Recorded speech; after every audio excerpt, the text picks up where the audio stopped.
Bill, greetings from Nepal. And can I just say that I remember the first time I met you was in 2019, and we were at the Sainsbury Laboratories at Cambridge University, and we went to see some research which is being jointly funded by the UK government and, of course, your and Melinda's foundation. And it was research into protecting plants from the threat of climate change. And so you've been thinking for a very long time about climate change and funding it. So can I just ask you, in terms of this book, what prompted you to write this book now at this particular time? Yeah, I remember when we were in Cambridge together and looking at the scientists working on getting plants to make their own fertilizer, which of course would help the poorest have enough to eat, and reducing how much fertilizer we make also reduces greenhouse gases. So, that's exciting work where they're continuing to make great progress. Your question about why now is a good one, because I got worried about climate back in 2005 when I was traveling to Africa and looking at how the farmers were already having a tougher problem growing their crops, and realizing that as Africa electrified, how would they be able to have lights at night or air conditioning without making the climate problem even worse? And sadly, it is Africa and the poorest subsistence farmers there who are already feeling the pain and will have the worst of it. In fact, millions of them will feel the need to migrate if we don't mitigate this problem. I gave a TED Talk in 2010. It talks about innovating to zero. That's 5 years before I gave the pandemic talk. And then I was involved in the Paris conference in terms of getting innovation onto that agenda. But the thing that's really unique right now is that the younger generation is insisting we make this a priority. And I would have thought during a pandemic, people don't think long term. They think about near term things. But in fact, what we're seeing is that the younger generation is more energized than ever. And they're saying to politicians in all parties, you've got to show us that you take this seriously. And so this is a very special year. Your leadership of the COP, that will be a critical event. All these Build Back Better funds, the US, the UK, Europe, they're going to help bootstrap projects to take on some of the harder sources of emissions. And so I was going to come out with a book last year, but then the pandemic meant that wasn't timely. I wanted to be before the COP, but fortunately the COP also got moved. So, it feels very timely because we have this generation so committed to the cause. Great. Well, I want to come back and talk to you about Paris and COP in Glasgow. But I just want to talk a little bit about this book itself. So I read it last weekend, and I have to say, I think it's incredibly accessible in explaining the key concepts around climate change. And you use some really interesting stats. You use this 51 billion tons figure. It's a key metric that runs through this book. Can you just talk a little bit about that and some of the other key metrics that run through this book? Yeah, so greenhouse gas emissions, if you convert them into CO2 equivalents, sadly are just going up like this. You get little wiggles for economic depression, or the pandemic has brought them down somewhere between 5 and 10%. But as the world's developed, we keep going up, and yet our goal is to go down. And so having that number 51 billion in mind allows you to look at any intervention and see as a percentage of 51 billion how impactful that is. The two other metrics that I'd love for people to take away from the book, one is understanding the sectors of emission, and that we've got a slide we could put up quickly here to show that. That shows people it's not just electricity and passenger cars. Transportation includes aviation. You've got agriculture at 19%, heating and cooling 7%. But the one that people are probably the least aware of is the biggest slice there, which is that manufacturing piece that includes cement and steel. And in a way, we've over-focused, we put most of our efforts into the easier things like passenger cars and renewable energy sources, we also need to get going on the hard stuff, because if your goal is zero, you don't get to skip anything. The final metric that maybe we'll talk about more is this idea of how expensive is it to do things in a green way. And so I compare like buying a gasoline car to an electric car. And there the green premium, we can show this slide, the green premium is not that high. And because the volume has gone up and the competition is going up, that green premium over the next 10 to 15 years with cheaper batteries, better range, that will go to zero. Whereas for something like cement, you see that a ton costs almost twice as much. And so, 51 billion source of emission, and the idea that this green premium is the metric that we have to drive down so that we can say to all the countries of the world, hey, buy the green stuff in 2050, and they won't push back because of the incredible increased cost that right now they would have to pay. That's great. Thanks, Bill. Look, I think this is a pretty upbeat book. You don't actually pull any punches about how difficult it is going to be to get to net zero. But on the other hand, you do set out solutions on the road to getting to net zero. And I very much share your view that I think technology is going to be very much part of that solution. So it'd be really great. You talked about electric vehicles just now, but can you highlight some of the other technologies which you feel are going to be part of our net zero future? Yeah, the most mature would be the electric cars with the lithium-ion battery, the solar and land-based wind. Kind of in the middle are things like offshore wind, and there the UK is a leader in saying, okay, we're going to buy a lot of this. Who can give it to us at the lowest green premium? And the beauty of that is that then there will be innovation. How do you anchor those things so they stay in the storm? And, how do you connect the electricity? That green premium has started to come down. And for the entire world, offshore wind, I think can be a big thing. Electric buses, China's doing a lot of the pioneering work there, making sure that the cost and how they work when it's hot and cold, but the volume is going up. Then we have some things that are at the very earliest stages, and that's unfortunately where steel and cement come in, is that there's essentially no green steel or green cement today, and so we need to have not just more R&D money and more venture capital type money, but we also need buyers. So we need governments, we need companies that are trying to contribute to society when they build new buildings to say, okay, we're going to buy green cement and green steel so that we can start down that catalytic learning path. And that how we bring those kind of policies together. I'm very excited that the COP will be a time where we can announce example projects that are under this catalyst framework, and so people can see that, okay, we really are trying and have a plan for every area of emission. Yeah, so Bill, you talk about the fact that in the UK we now, in a fairly short order, have got the biggest offshore wind market in the world. And that's because we created a mechanism for investors to be able to invest. And I think that's kind of where we also need to be going with some of these other technologies.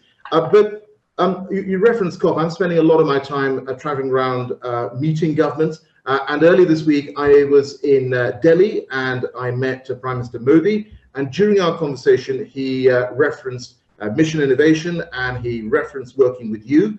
And I think it'd be great if you could tell us all a little bit about mission innovation and how it came about and what we're trying to achieve with that.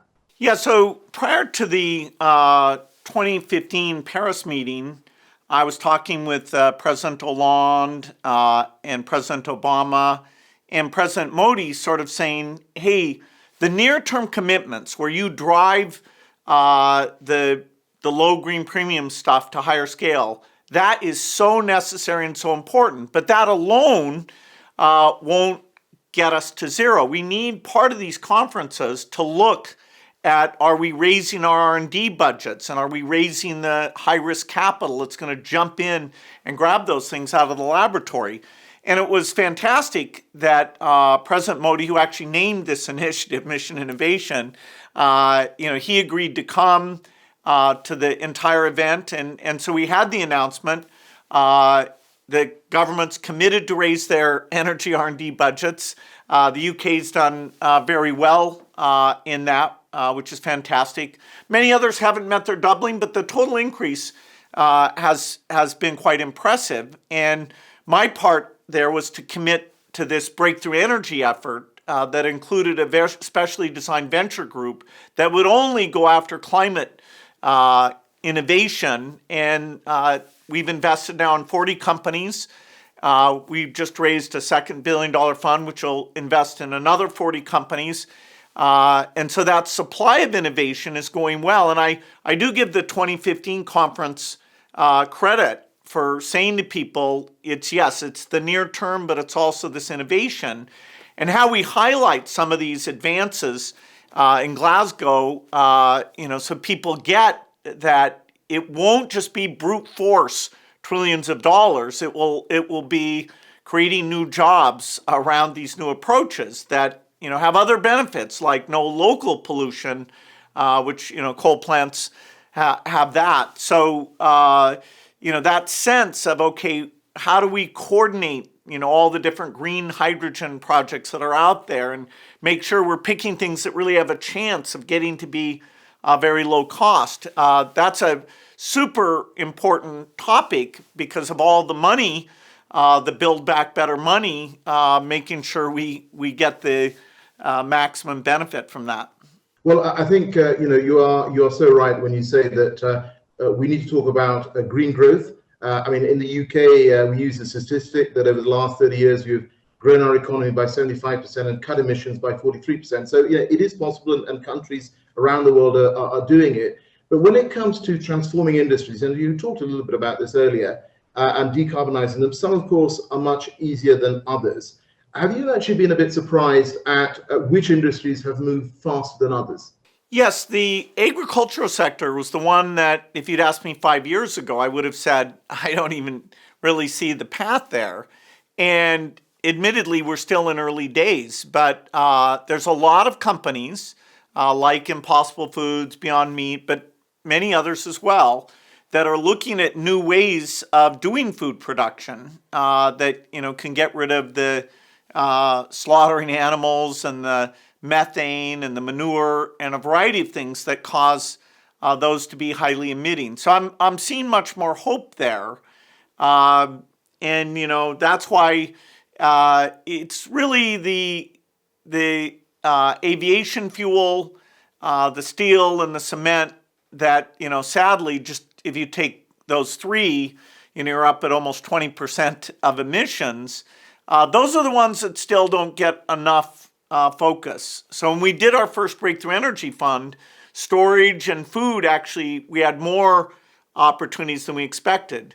In our second fund, we'll really try and go after direct air capture, clean hydrogen, steel and cement a lot more because, if your goal is zero, you have to hit all the different categories. You don't get to say, okay, that one's too hard. We'll,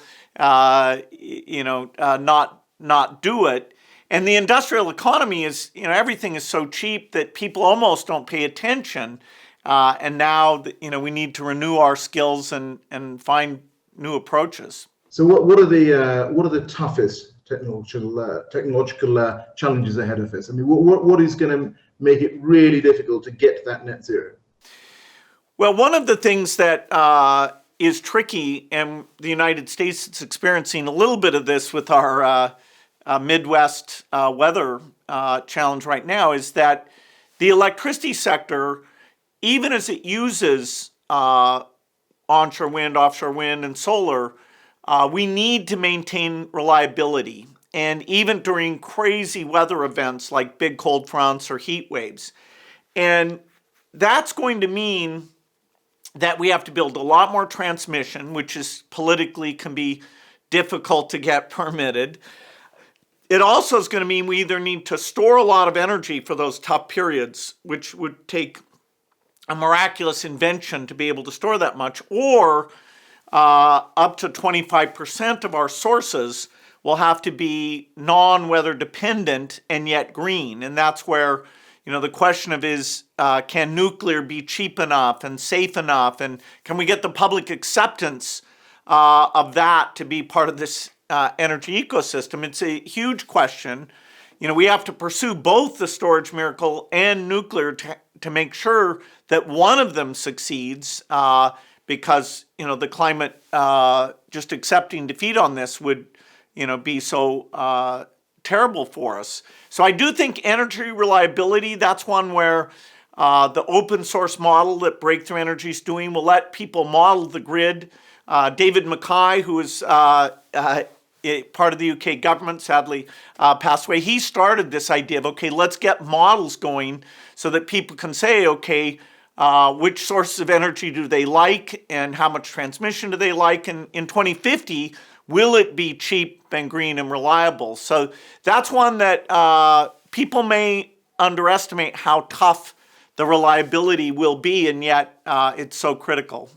Thank you for that. And look, we've all been living through this unprecedented time over the last year through this pandemic. And actually, we've seen real urgency from many governments and scientists in the business community to support jobs, to support livelihoods, to support vaccine development and treatment development. It'd be quite interesting. Can you tell us your observations in terms of the approaches that have been taken to responding to the COVID-19 pandemic and the responses being taken to responding to climate change? What's the difference? Should we have the same urgency? Yeah, I think they both are the same in that we rely on our government to have very smart people think out ahead for problems we might face. So, because there will be earthquakes, we have building codes, and we're willing to make buildings more expensive to build. So when that earthquake comes, very few people die. We want to get ready for potential wars, and so we do war simulations and try out, okay, who's going to be ready, what flaws might we have. In both the case of the pandemic and climate, we can say our governments have not yet put enough resource into that. I spoke out in 2015 after Ebola about the pandemic risk and saying we're not ready, and some things were done. The UK, Wellcome Trust, my foundation, Japan and Norway formed a group called CEPI, which has been the biggest funder of these coronavirus vaccines after the US government. The one category in this pandemic that the US gets a good grade is they did deploy a lot of money for the vaccine very quickly. Now, in some ways, the pandemic and climate are different because the pandemic, as awful as it's been, it's one innovation. The vaccine will, as we get it out, and make sure people feel comfortable with it, it will end this pandemic. With climate, the negative effects the super negative effects get worse and worse every year. And so the really bad stuff of, natural ecosystems dying off and everybody near the equator not being able to work outdoors, so they have to migrate into other countries, that's more towards the end of the century that it gets super dire.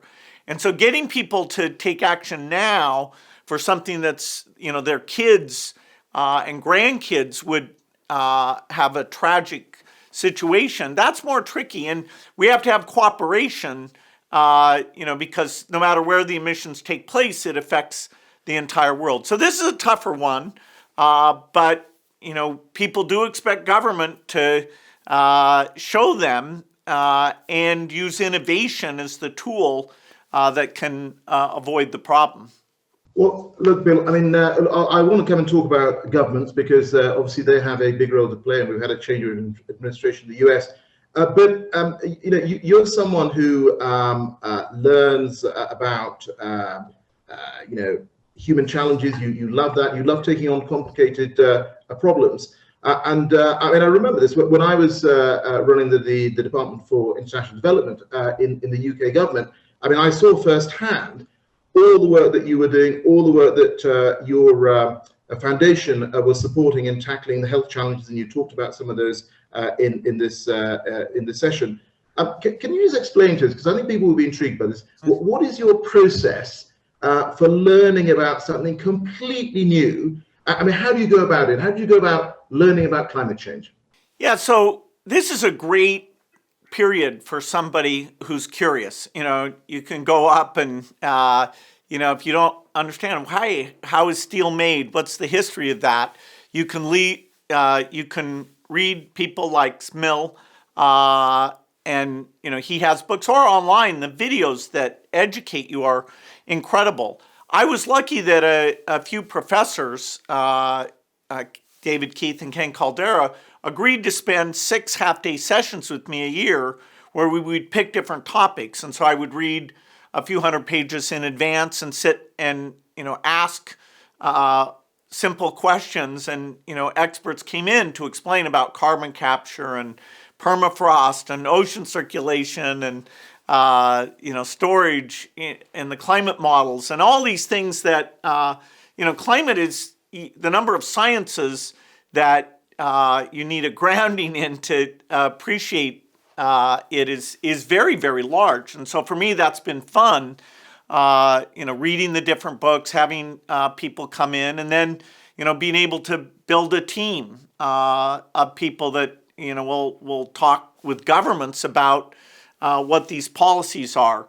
And so, now I'm 15 years into it, and the challenge was in writing the book to try and make it approachable, because in a way, to engage everyone, we can't say that they have to go off and understand everything the experts do. But I do think the younger generation has that commitment. And I think in schools we can do even more, that they can pursue that. We can do more with the online materials that are out there, as well as, bring the story of the potential downside, even the current suffering, because a lot of that, although you can see it now, in the US, in the UK, a lot of it's far away, but in the digital age, we should be able to make that accessible.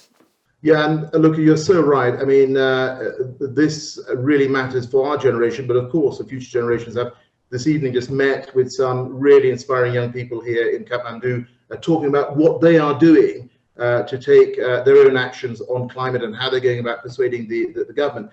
But look, Bill, you're a technologist, you're a philanthropist, you've got so many aspects of your work and your life. How does all this sort of intertwine when it comes to climate change? And I think you mentioned breakthrough energy. Can you talk a little bit more about the work that you've been doing through that? Yeah, so it's very novel for the world to need innovation by a deadline.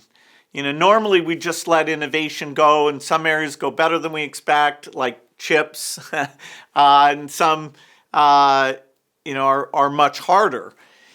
And yet, now by 2050, if we don't get to zero, the temperature rise will be so damaging that life will actually get worse for humans and most of the natural ecosystems. So you have to think, okay, how do you accelerate innovation? What is the pipeline of innovation?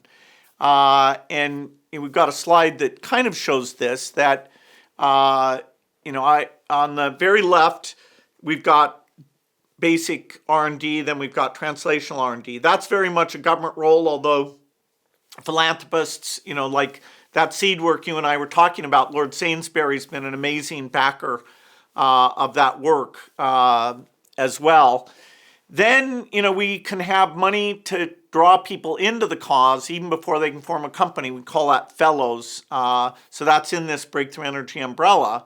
Then I mentioned the ventures group, which is funding these companies and as much as possible bringing in other funders as well. So we've raised 5 times as much money from other funders because our science team's ability to look and see what's good is trusted enough that it's helped unlock other money as well. And finally, there's that buying piece, which is government policies, tax credits, renewable energy standards. That's what we call catalysts. So in the case of solar, Japan and Germany drove the demand. In the case of offshore wind, the UK's playing that central role. So this pipeline, and the goal is to have that green premium come down dramatically. And the bottom piece just says you need policy for every one of these things.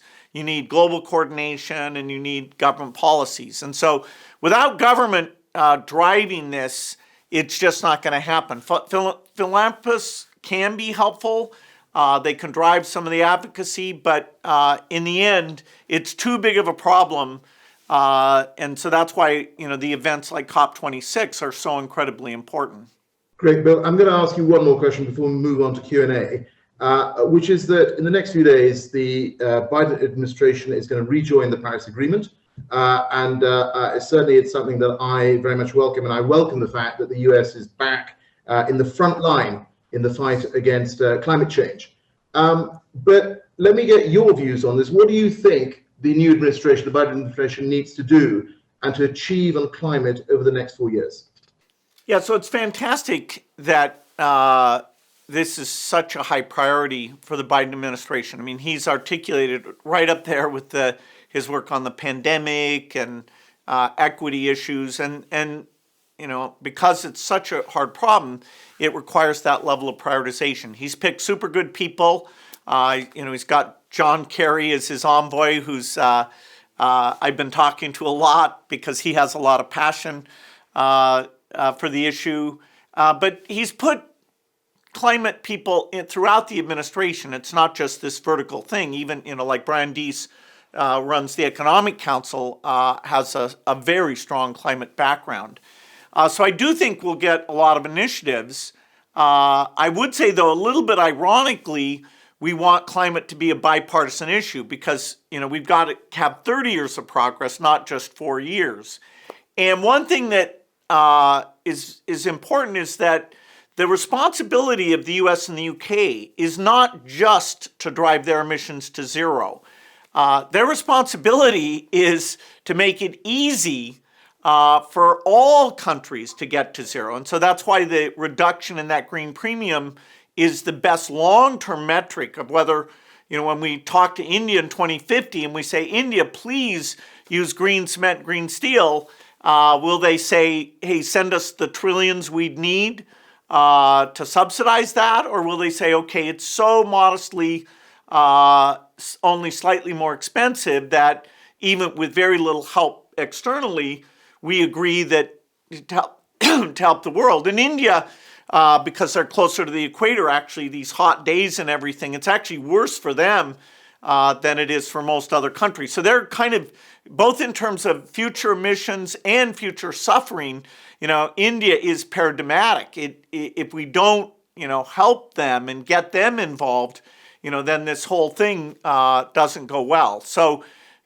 driving innovation, the UK is super good at that.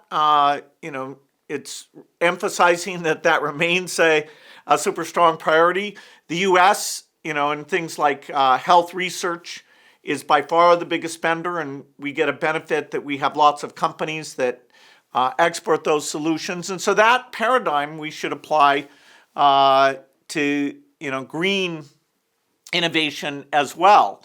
So Biden's off to a very good start, and I think we can give the younger generation credit that in this political round it was more discussed by far than at any time in our history. Great, thank you for that, Bill. So now we move on to the audience questions, and I've got a question here from David, and he says, here in the UK, much government strategy to reach net zero carbon emissions by 2050 relies on carbon capture and storage, which I believe can only be a stepping stone to 2050 and must stop by then. What are your views on this technology?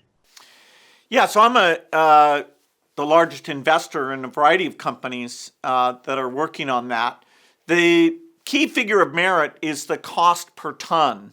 When you can capture carbon either from the output, say, of a cement or steel or power factory, and there it's like 15% of the gases coming out of the chimney. If you go out and just take the air that's blowing around, of course, right now it's 410 parts per million, so it's a little harder.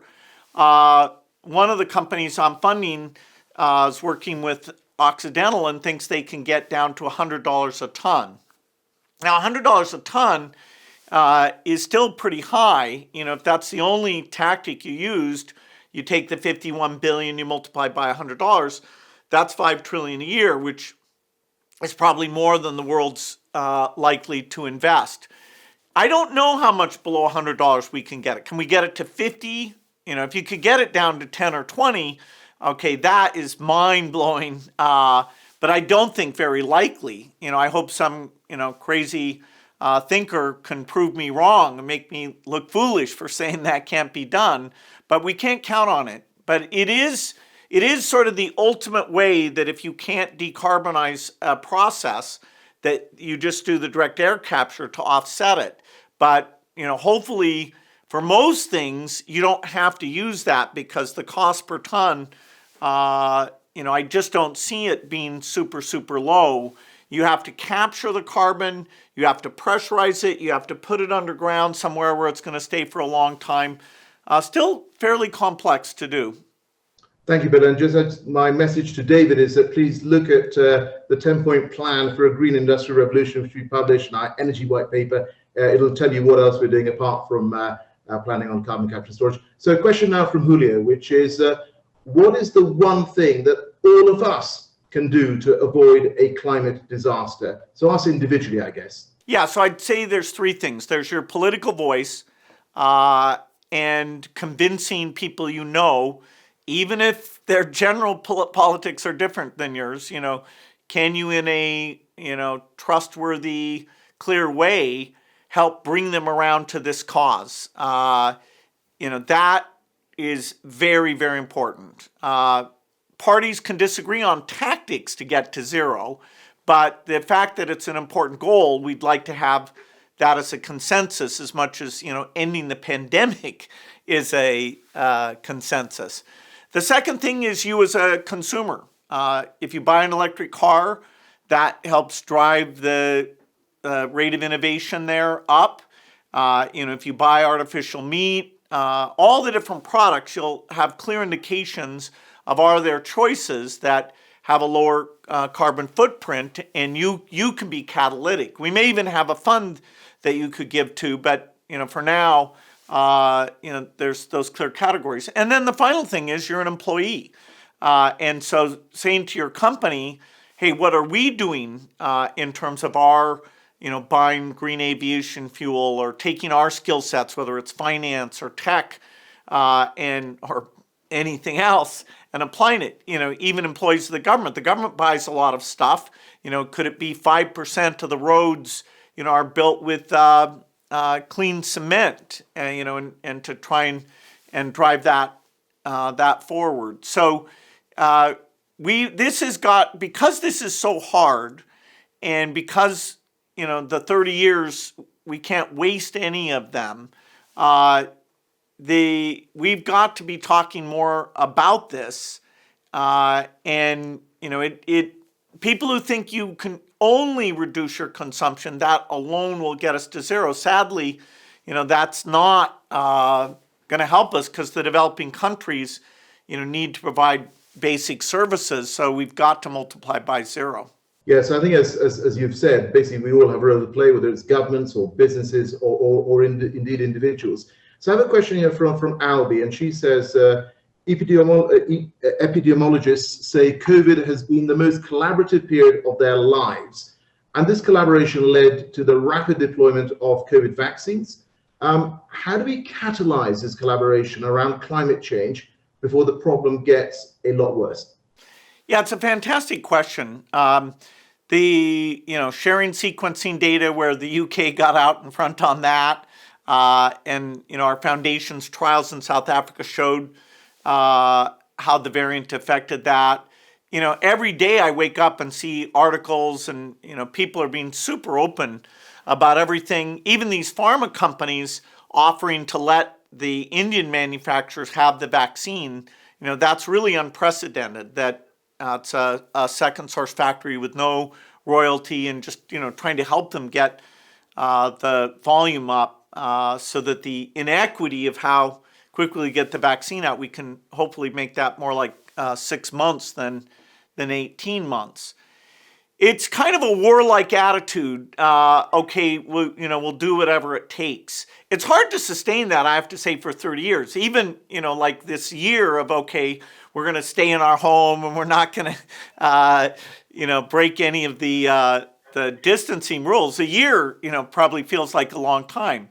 With climate, we need, particularly these next 10 years, to drive those innovations. I do think if we don't start to make progress, that sense of cynicism could come in, or just people saying, hey, the brute force green premiums are just so high, why don't we just throw up our hands?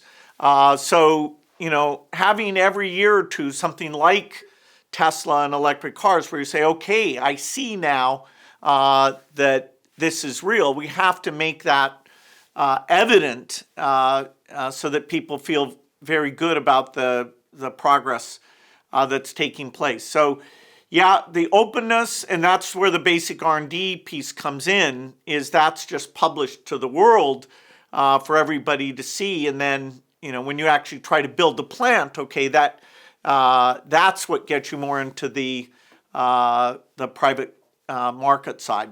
Yeah, so we definitely don't want to throw up our hands.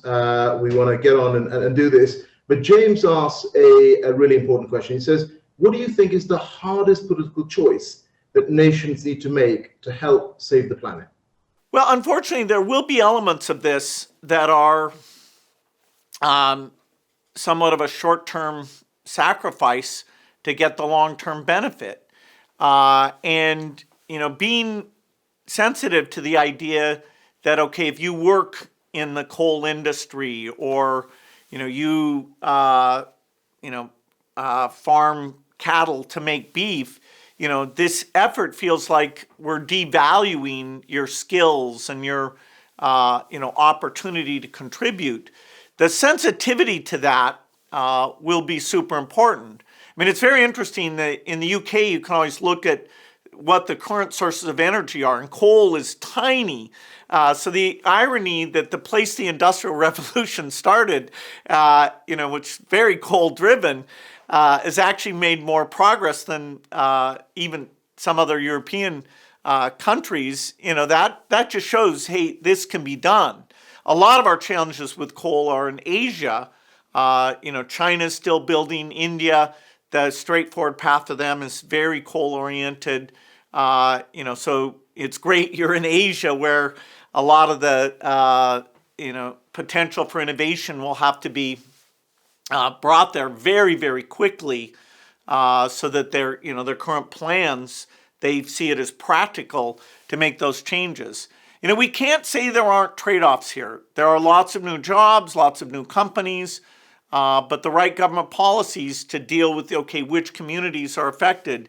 I've been really educated that if you don't have that as part of your plan, it's just not realistic to move forward on these things. And so that means the price tag of doing the thing overall goes up quite a bit.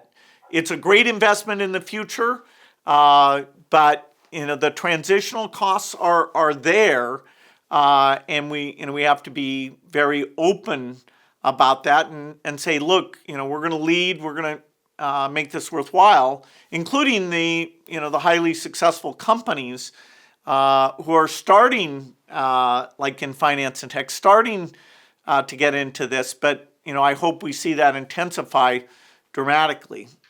So, Bill, I mean, you're right in terms of coal. We've gone in less than a decade from 40% to around 1% in terms of use of coal in power in the UK. But you also talked about the future, and we've talked a lot about young people, and the future belongs to them, and they are absolutely committed to this cause. And we've got a question here from Claire. She says, as a high school science teacher, what is the best message we can send to the next generation? Well, I think we can use climate change to get kids interested in science, and we can use science to get them interested in climate change.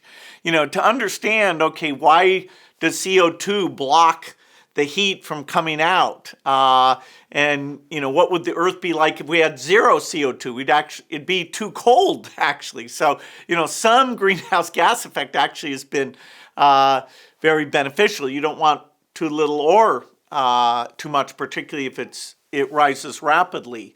The science teachers, without being political about this, so that the specific policies for the solution will be separate, but just the basic understanding of what it means for things to heat up and how many hot days that will mean, moving away from the equator to make summers almost unlivable well before the end of this century.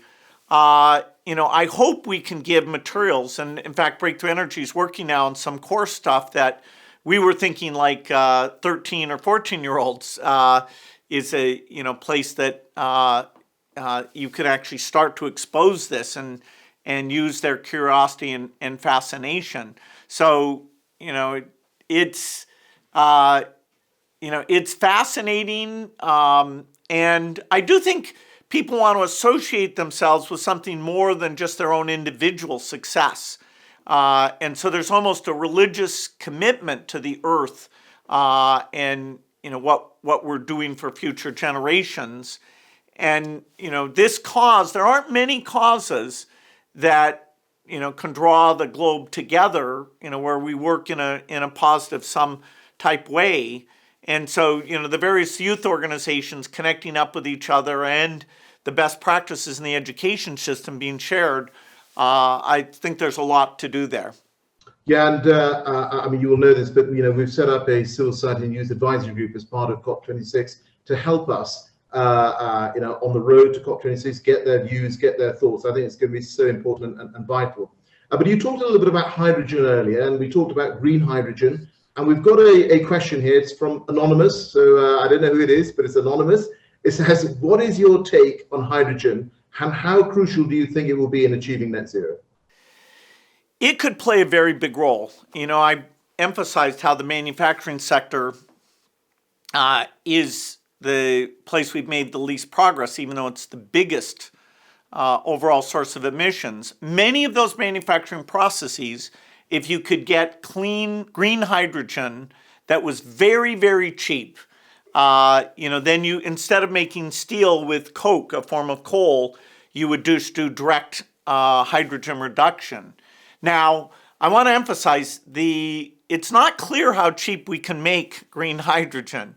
You have the capital cost of the plants that generate it, and you have the energy costs of either splitting water or pulling the hydrogen off of the methane. And those are the two primary ways. I am thrilled that over the last few years, the interest in green hydrogen is skyrocketing. I mean, 5 years ago, I think it was hardly talked about. I did one of my half-day sessions on green hydrogen just a month ago, and I was amazed at all the things that are going on there. And, as part of the 10-point plan for the UK, as part of the recovery funds on the continent, part of the Biden Build Back Better, I do think funding some of these green hydrogen plants and start to scale them up and try the different approaches, I'm very excited about that. But we always have to be realistic. It may not get cheap enough. Not everything we try and make really cheap, can we overcome those physical limits, like, magic grid batteries or batteries that you put into a plane so it can fly around. That's not, those are not likely to happen. There's a UK company wants to put hydrogen into planes, which Breakthrough Energy just invested in that, although it's got a lot of challenges before it can be proven out. So yes, people should really pay attention to green hydrogen, because almost half of that manufacturing sector is solvable if that price is super, super low.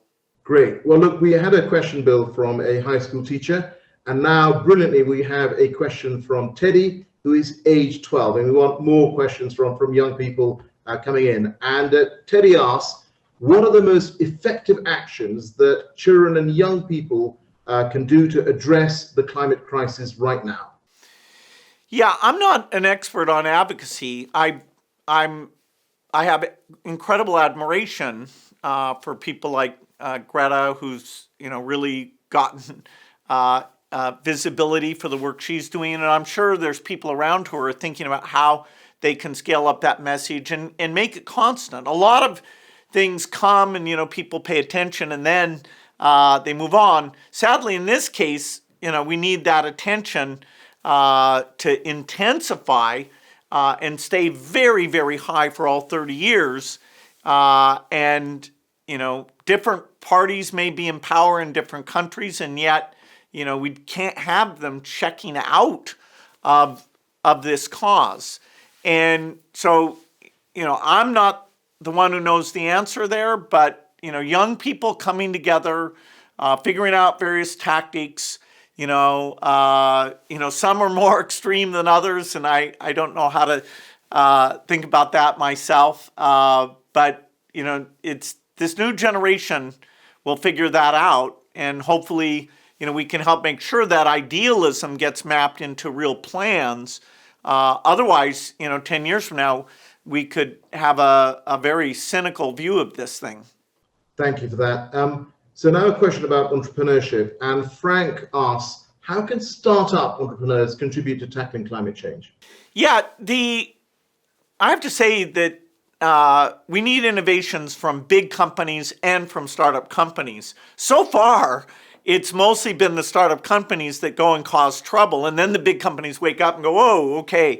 So like the car industry, Tesla showed you can make a pretty darn good electric car. Now you have, General Motors announcing that after 2035, they're not even going to make gasoline cars. So it shows that we've come a long ways, and that extra cost of going green has come down phenomenally. These startups, they're high risk, but they're always looking for talented people. A lot of the skill sets are engineering. Some of them are marketing. Some of them are financial. So you could look on the Breakthrough Energy website and see examples of these. We probably need 10,000 companies, of which hopefully over 1,000 of them succeed. But even the experience, if you're in a company that isn't the ultimate success, it's a real contribution, because we have to try out so many different approaches. Even green hydrogen, there's besides the two main approaches underneath that, there's a ton of different things that people are trying, some of which seem crazy to me, but hopefully, one of those will surprise us that it works. So an attitude towards being willing to take risk, to be in there and, work in those small companies, that's one of the limits. And our fellows program is to fund people who, are in academia or at a big company and want a couple of years to pull together ideas even before they could get investors. And we have, hundreds of those now. And so that's trying to accelerate the IQ going to this super important problem. Great. And look, we talked about behavioral change earlier, and we've got the Independent Committee on Climate Change in the UK, and they've made the point in one of their reports that actually a lot of this change will be delivered by how we change our own behaviors and actions. So John asks, how important do you see financial incentives as being for individuals to make those green decisions? Well, I don't think we can fund that. I mean, we do put tax credits onto green products. I don't know the UK policies, but in the US there's a $7,500 tax credit for electric cars. And right now the electric cars aren't paying for the roads because that's done through a gasoline tax.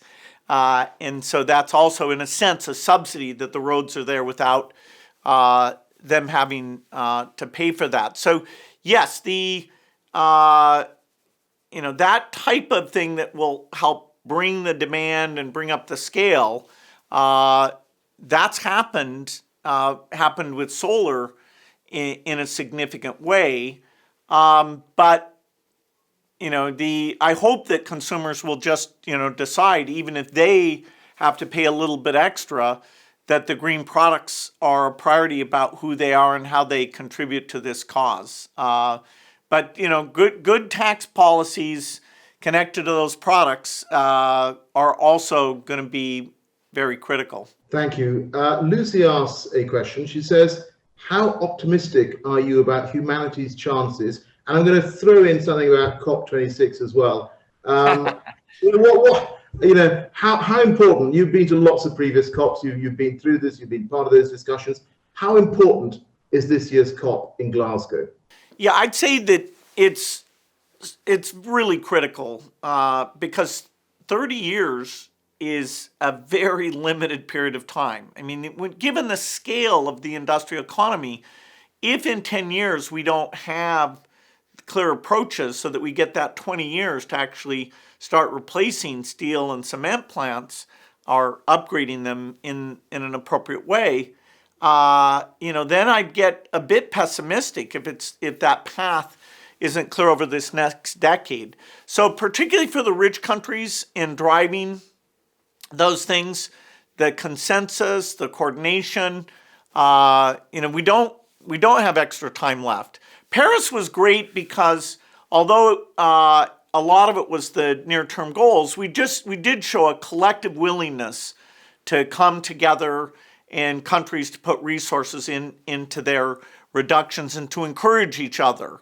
In the U.S., some people say, well, if the other countries don't do it, why should we? Well, yes, that kind of cynical view actually is somewhat legitimate. So people should see in COP26 that it's even more than Paris. A few countries may not have that 2050 goal yet.